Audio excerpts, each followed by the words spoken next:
Company అమ్ముదామని వచ్చిన దేవాని టైగర్తో కలిసి అర్బాజ్ మోసం చేస్తాడు. క్రూషియల్ కంపెనీ డాక్యుమెంట్స్ చేతిలోకి రాగానే దేవాకి అసలు విషయం చెప్పేసి టైగర్ గురించి భయపెడతాడు. ఈ క్రమంలో టైగర్ మీద అర్బాజ్కి కోపం ఇంకా పెరిగింది కూడా. విషయం తెలుసుకున్నాక దేవా కూడా కోపంతో రగిలిపోయాడు. అర్బాజ్ కాలర్ పట్టుకుని చంపేస్తాను అని బెదిరించాడు. నువ్వు నన్నేం చేయలేవు అని అర్బాజ్ కూడా వార్నింగ్ ఇవ్వడంతో దేవాకు మైండ్ బ్లాంక్ అయిపోయింది. దేవా చేతిలో నలిగిన తన కాలర్ని సరిచేసుకుంటూ గట్టిగా ఊపిరి తీసుకున్న అర్బాజ్, కనీసం మనీ వచ్చినందుకు హ్యాపీగా ఉండు, కానీ టైగర్ నెక్స్ట్ మూవ్ ఏంటో తెలుసుకోవాలంటే చాలా కష్టం అని చెప్పి, అనవసరంగా మీ మధ్యలోకి వచ్చి నేనిరుక్కున్నాను అని గుణిగాడు. ఏం మాట్లాడుతున్నావు నువ్వు అని దేవా చిరాగ్గా అడిగాడు. కానీ అంతలోనే మనీ అంటే గుర్తొచ్చింది. ఇంత జరిగాక నాకు మనీ విషయంలో కూడా ఏదో గోల్మాల్ జరుగుంటుంది అనిపిస్తుంది అనుకుంటూ మనీ బ్యాగ్స్ చెక్ చేద్దామని పరుగు తీశాడు. టక్కున బ్యాగ్స్ అన్నీ ఓపెన్ చేసి నోట్ల కట్టలన్నిటినీ విప్పి చూశాడు. తెలివిగా బ్యాగులో పైన కనిపిస్తున్న కట్టల్లో ఒరిజినల్ నోట్లు కొన్ని పెట్టి బ్యాగ్ మొత్తం సినిమాల్లో లాగా ఫేక్ కరెన్సీని నింపి పంపించాడు అభినవ్. అదంతా చూసి దేవా కళ్ళు చింతనిప్పుల్లా రగిలిపోయాయి. ప్రశాంతంగా కంపెనీ అమ్మేసి వచ్చిన డబ్బులతో ఫారెన్ చెక్కేద్దాం అనుకున్న అతని చేతిలో అటు కంపెనీ డాక్యుమెంట్స్ లేవు, అలాని డబ్బు కూడా లేదు. చివరికి దిక్కుతోచని స్థితికి వచ్చి పడ్డాడు. అటు అర్బాజ్ కూడా ఈ డీల్లో అనవసరంగా ఇరుక్కున్నాను అని భావించి ఎలాగైనా టైగర్ మీద రివెంజ్ తీర్చుకోవాలని ప్లాన్ చేస్తున్నాడు. అప్పటికే రంజన్ డాక్యుమెంట్స్తో కిందకి వెళ్లడం, చకచకా అభినవ్ కారెక్కడంతో వాళ్లు ఆ హోటల్ నుంచి చాలా దూరం రావటం వెంటనే జరిగిపోయాయి. వెనుకే డాన్ కూడా ఇంకో కారులో ఫాలో అవుతూ వచ్చాడు. పక్కాగా ప్లాన్ చేసి ఎప్పటినుంచో అతన్ని ఏడిపిస్తున్న దేవాని ఇంత పకడ్బందీగా ట్రాప్ చేసి మరీ దెబ్బ కొడతానని అభినవ్ ఎప్పుడూ ఊహించలేదు. అందుకే అతను చాలా హ్యాపీగా కారు నడుపుతున్నాడు. కొంచెం సేపయ్యాక కారు ఎవ్వరూ లేని ఒక నిర్మానుష్యమైన ప్రదేశంలో ఆపాడు అభినవ్. డాన్ కూడా కారాపి అభినవ్ దగ్గరకొచ్చి అతని కార్ బ్యాక్ సీట్లో ఎక్కి కూర్చున్నాడు. రంజన్ మొహం కూడా ఉత్సాహంతో వెలిగిపోతుంది. అతన్ని నమ్మి టైగర్, డాన్లు ఒక పని అప్పగించడం, దాన్ని ఏ ప్రాబ్లం లేకుండా ఫినిష్ చేయడంతో అతను కూడా చాలా హ్యాపీగా ఉన్నాడు. డాన్ కారు లోపలికి రాగానే, మన బాస్ ఇంత సూపర్ ప్లాన్ వేస్తారని నాకు అస్సలు తెలీదు. ఫేక్ నోట్ల బండిల్స్ గుట్టుగా పోసుకొని దేవాగాడు గుక్క పెట్టి ఏడ్చే సీను చూడాలనుందన్నా నాకు అన్నాడు. అతనికి ఆపుకున్నా ఆగనంత నవ్వు, ఎనర్జీ ఒకేసారి వచ్చేస్తున్నాయి. షు అని రంజన్ని హెచ్చరించిన డాన్, ఇప్పుడు ఆ దేవా గురించి మాట్లాడుకుంటూ టైం వేస్ట్ చేయడం అనవసరం. మనం వాడికిచ్చిన స్ట్రోక్కి అప్పుడే తేరుకోడు గాని ఇప్పుడు మన మెయిన్ టార్గెట్ అర్బాజ్. గుంటనక్కకి ఉన్నంత తెలివుందాడికి. దొంగ దెబ్బ తీయడంలో వాణ్ణి మించినోడు మన సిటీలోనే లేడు. వాణ్ణి మనం చాలా జాగ్రత్తగా డీల్ చేయాలి అని చెప్తూ అభినవ్ వైపు చూసి, మీరేమంటారు బాస్ అని అడిగాడు డాన్. మీ ఇద్దరికీ చెప్పడం మర్చిపోయాను. ఇంతకుముందు అర్బాజ్ గాడి అసిస్టెంటు నాకు కాల్ చేశాడు అని చెప్పాడు అభినవ్. ఆ మాట విన్న ఇద్దరూ షాక్ అయ్యారు. అభినవ్ వైపు ఆశ్చర్యంగా చూస్తూ, ఎవరు బాస్ ఆ అసిస్టెంటు అని అడిగాడు డాన్. ఇంతకుముందు అర్బాజ్ డెన్కి వెళ్ళినప్పుడు అక్కడ అతని మనుషుల్లో ఒకడికి తన నెంబర్ ఇచ్చిన సంగతి అభినవ్ వాళ్ళకి గుర్తు చేసి, అతను ఇంత త్వరగా కాల్ చేస్తాడని నేను కూడా అనుకోలేదు అని చెప్పి లక్ష్మణ్తో మాట్లాడిన విషయాలన్నిటి గురించి ఆలోచిస్తున్నాడు. లక్ష్మణ్కి వేరే ఆశలు ఏం లేవు. అర్బాజ్ గురించి సీక్రెట్ ఇన్ఫర్మేషన్ ఇచ్చినందుకు తన లైఫ్ సెట్ అయ్యేంత మనీ ఇవ్వండి అనే డిమాండ్ కూడా చేయలేదు. కేవలం తన ఫ్యామిలీని రెస్క్యూ చేయమని రిక్వెస్ట్ చేశాడు. అతను ఫ్యామిలీ గురించి అడగడంతో అభినవ్ మైండ్ కూడా దాని చుట్టే ఎమోషనల్గా తిరుగుతుంది. ఫ్యామిలీ డేంజర్లో ఉంటే అభినవ్ కూడా ఖచ్చితంగా ఎంత దూరమైనా వెళ్తాడు. కానీ ఇక్కడ లక్ష్మణ్కి అంత అదృష్టం లేదు. ప్రస్తుతానికి అభినవ్కి కూడా ఫ్యామిలీ లేదు. తల్లి చిన్నప్పుడే చనిపోయింది. తండ్రిని కళ్ళెదుటే చంపేశారు కాబట్టి ఒంటరిగా ఎన్నో ఏళ్లు బాధ అనుభవించాడు. ఆ పెయిన్ ఎలా ఉంటుందో తెలుసు కాబట్టి లక్ష్మణ్ బాధతో కనెక్ట్ అయ్యాడు. అలా పరధ్యానంలో ఉన్న అభినవ్ని కదిలిస్తూ, ఏమాలోచిస్తున్నారు బాస్ అని డాన్ అడగగానే కొంచెం ఆలోచనల్లో నుంచి బయటకొచ్చాడు. ఆ అర్బాజ్ గాడి మనిషి మీతో ఏం చెప్పాడో మేము తెలుసుకోవచ్చా బాస్ అని ఆరాటంగా అడిగాడు రంజన్.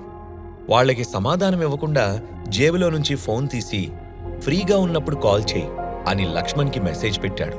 అభినవ్ ఏం సమాధానం చెప్పకపోవడంతో ఇక లేట్ అవుతుంది అని ఆలోచించి ఈరోజు ఇంకేం పని లేకపోతే మేం బయలుదేరచ్చా బాస్ అని అడిగాడు డాన్. నిజానికి డాన్, రంజన్లు ఉండబట్టే ఈ మిషన్ని అభినవ్ సక్సెస్ఫుల్గా ఫినిష్ చేశాడు. వాళ్ళిద్దరూ పెద్ద తెలివైన వాళ్ళు కారు, కానీ అభినవ్ ఏదైనా చెప్తే మాత్రం తప్పకుండా ఫాలో అయ్యి ఆ పని అయ్యేలా చేస్తారు. అలా వాళ్ళిద్దరి మీద కొంచెం నమ్మకం ఏర్పడింది. డాన్ వాళ్ళకి సమాధానం ఇస్తుండగానే అభినవ్కి లక్ష్మణ్ నుంచి కాల్ వచ్చింది. వెంటనే కాల్ ఆన్సర్ చేస్తూ స్పీకర్లో పెట్టాడు. అవతల కాల్లో హలో బాస్ అంటూ లక్ష్మణ్ మెల్లిగా అన్నాడు. లక్ష్మణ్ అని గంభీరంగా పిలిచిన అభినవ్, నేనెందుకు కాల్ చేయమన్నానంటే నీతో ఒక డీల్ చేసుకుందాం అనుకుంటున్నాను. నాకు నీ నుంచి కాన్స్టెంట్గా ఇన్ఫర్మేషన్ కావాలి. అది చిన్నదైనా పెద్దదైనా, ఇంపార్టెంట్ అయినా కాకపోయినా నాకు పంపిస్తూ ఉండు. ఏదీ దాచడానికి వీల్లేదు. రిటర్న్లో నీకేం కావాలో అడుగు, తప్పకుండా చేసి పెడతాను అని చెప్పాడు. అదంతా విని డీల్ ఓకే బాస్ అన్నాడు లక్ష్మణ్. ఏదైనా లేటెస్ట్ ఇన్ఫర్మేషన్ ఉందా అని వెంటనే అడిగాడు అభినవ్. లేదు బాస్, ఈరోజు నైట్ వరకు మేల్కొనుండి ఏదైనా ఉంటే పక్కా మీకు ఇన్ఫార్మ్ చేస్తాను. యాక్చువల్గా అర్బాజ్ ఇంకా రాలేదు అని చెప్పాడు లక్ష్మణ్. ఆ విషయం నాకు కూడా తెలుసు. వాడొచ్చాక ఖచ్చితంగా ఏదైనా ప్లాన్ చేస్తాడు.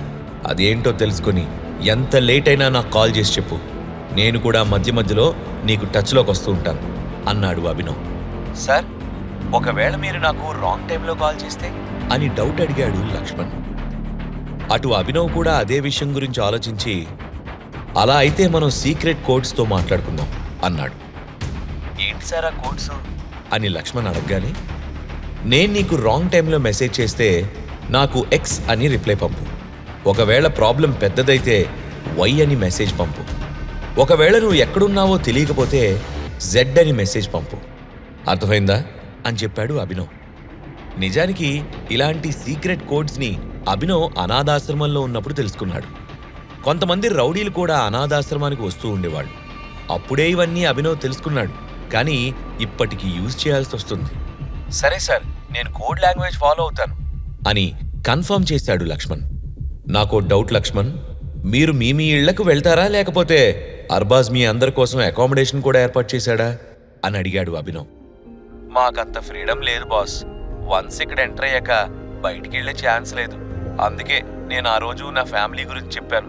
నన్ను వాళ్ళకి దూరం చేశాడు వాడు అని చెప్పాడు లక్ష్మణ్. ఫ్యామిలీ అనే మాట అతని నోటి నుంచి వినిపించిన ప్రతిసారి అభినవ్ గుండె మీద బలంగా పంచిపడినంత బాధగా అనిపించింది. నువ్వేం టెన్షన్ పడకు లక్ష్మణ్, నేను మీ ఫ్యామిలీని వెతికి పట్టుకుంటాను. వాళ్లను ప్రాణాలతో నీ దగ్గరకు తీసుకొస్తాను. ఇది నా ప్రామిస్ అని చెప్పాడు అభినవ్.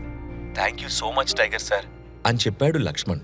అన్నట్టు సార్, మీ పేరును నా ఫోన్లో ఏమని సేవ్ చేసుకోవాలి? నెంబర్ సేవ్ చేసుకోకపోతే దొరికిపోతాను.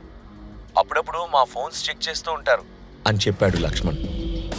ఓ పని చేయి, పిజ్జా డెలివరీ బాయ్ అని సేవ్ చేసుకో. మనం మాట్లాడుకున్నప్పుడల్లా నీకొక పిజ్జా డెలివరీ చేస్తాను. అప్పుడు నీకు కూడా ఎక్కువ ఇబ్బంది ఉండదు. మనం రోజు మాట్లాడుకుంటున్న ఏం ప్రాబ్లం ఉండదు అని చెప్పాడు అభినవ్. కానీ సార్, మా టీంలో మ్యాక్స్ అని ఒకడున్నాడు సార్. వాడే చెక్ చేస్తూ ఉంటాడు. అదొక్కటే నాకు ప్రాబ్లం సార్ అని టెన్షన్తో చెప్పాడు లక్ష్మణ్. అదేం కంగారు పడకు, వాడి గురించి నేను చూసుకుంటాను అని వాళ్ల మాటల మధ్యలో కల్పించుకొని మరీ చెప్పాడు డాన్. అది విని అతన్ని అనుమానంగా చూస్తూ, నిజంగా చూసుకుంటావా అని అడిగాడు అభినవ్. వెంటనే డాన్ అవునని నమ్మకంగా తలూపుతూ, ఇది చాలా చిన్న విషయం సార్, నాకు వదిలేండి అని భరోసా ఇచ్చాడు డాన్. అది విని అభినవ్ మొహం మీద ఒక చిన్న స్మైల్ వచ్చింది. థ్యాంక్ యూ సో మచ్ అని చాలా రిలీఫ్గా చెప్పాడు లక్ష్మణ్. సరిగ్గా అప్పుడే వెనక నుంచి, ఏ లక్ష్మణ్, ఏం చేస్తున్నావు అని ఎవరో గట్టిగా అడిగారు. వెంటనే లక్ష్మణ్, వస్తున్నాను, పిజ్జా డెలివరీ బాయ్తో మాట్లాడుతున్నాను అని అవతల వ్యక్తికి చెప్పి కాల్ కట్ చేశాడు లక్ష్మణ్. వెంటనే అక్కడికి ఒక పిజ్జా పంపించు డాన్ అని ఆర్డర్ వేశాడు అభినవ్. పిజ్జా డెలివరీ కాన్సెప్ట్ ఏంటి బాస్ అని అడిగాడు రంజన్. మొన్న అర్బాజ్ డెన్కి వెళ్ళినప్పుడు చాలా పిజ్జా బాక్సెస్ చూశాను. నాకు కూడా విచిత్రంగా అనిపించింది. అక్కడ చాలామంది ఆల్మోస్ట్ డైలీ పిజ్జా ఆర్డర్ చేసుకుని తింటున్నారు. స్ట్రేంజ్ అంటూ పెదవి విరిచాడు అభినవ్. ఈ లక్ష్మణ్ నిజంగానే మనకు కోఆపరేట్ చేస్తున్నాడు కదా అని అడిగాడు రంజన్. ఖచ్చితంగా చేస్తాడు. లక్ష్మణ్ ఫ్యామిలీని అర్బాజ్ కిడ్నాప్ చేసి తనేమైనా తప్పు చేస్తే వాళ్లను చంపేస్తాను అని బెదిరించాడు. ఇప్పుడు అతనికి ఫ్యామిలీ ఇంపార్టెంట్. మనం కూడా ఫ్యామిలీని వెతుకుతామని చెప్పాం కాబట్టి ఖచ్చితంగా మన సైడే ఉంటాడు అని చెప్తూ, ఎలా అయినా లక్ష్మణ్ వాళ్ళ ఫ్యామిలీని కనిపెట్టాలరా మనం అని డాన్తో అన్నాడు అభినవ్. మన ముందు దానికన్నా పెద్ద ప్రాబ్లమ్స్ చాలా ఉన్నాయి కదా బాస్. ఇమ్మీడియట్గా అర్బాజ్ ప్లాన్కి కౌంటర్ ప్లాన్ చేయాలి. దేవాని పూర్తిగా ఎలిమినేట్ చేయాలి. ఇవన్నీ అయ్యాక అప్పుడు లక్ష్మణ్ ఫ్యామిలీ గురించి ఆలోచిద్దాం అని చెప్పాడు డాన్. నేను నీ ఒపీనియన్ అడిగానా? లేదు కదా. అతని ఫ్యామిలీని కనిపెడతాను అని చెప్తున్నాను అంతే. అదే ఫైనల్. నాకెవ్వరి నుంచి ఎలాంటి ఒపీనియన్ అవసరం లేదు, అర్థమైందా అని అడిగాడు అభినవ్. అది విని రంజన్, డాన్లు ఏమీ మాట్లాడలేదు. ఒక్కసారి అభినవ్ ఆర్డర్ వేశాడంటే ఎవ్వరూ అతనికి ఎదురు చెప్పే ధైర్యం చేయలేరు. కానీ అతను ఏం చేసినా సరే బాగా ఆలోచించి చేస్తాడు అని వాళ్ళకు కూడా తెలుసు. ఇప్పుడు ఏం జరగబోతుంది? లక్ష్మణ్ ఫ్యామిలీని అభినవ్ కనిపెడతాడా? లక్ష్మణ్ను అభినవ్ అంతలా నమ్మడం కరెక్టేనా? ఒకవేళ లక్ష్మణ్ నిజాయితీగా లేకపోతే పరిస్థితి ఏంటి? ఈ ప్రశ్నలకు సమాధానాలు తెలుసుకోవాలంటే నెక్స్ట్ ఎపిసోడ్ వినాల్సిందే. క్రింద ఇచ్చిన లింక్ ని క్లిక్ చేసి పాకెట్ ఎఫ్ఎం యాప్ ని ఇన్స్టాల్ చేసుకోండి. Stay tune to pocket FM.